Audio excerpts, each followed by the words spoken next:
ചേച്ചി, എൻ്റെ ഒരു ഫ്രണ്ട് ഉണ്ട്, അതുല്യ. അവള് അവളുടെ അച്ഛനാണെങ്കിൽ വയ്യ, ഹോസ്പിറ്റലിലാണ്. ഗവൺമെന്റ് ആശുപത്രിയിൽ. ക്ലാസ് കഴിയുന്നതിന് മുമ്പേ അവളുടെ അമ്മ വിളിച്ചോണ്ട് ആന്റിയുടെ മകൻ കരഞ്ഞതുപോലെ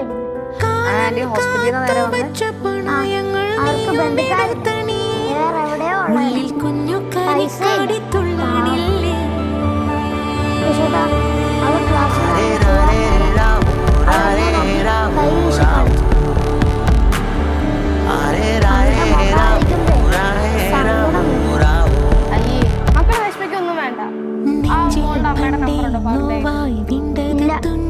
ടീച്ചറിനോട് ചോദിച്ചു കഴിഞ്ഞാൽ കിട്ടും.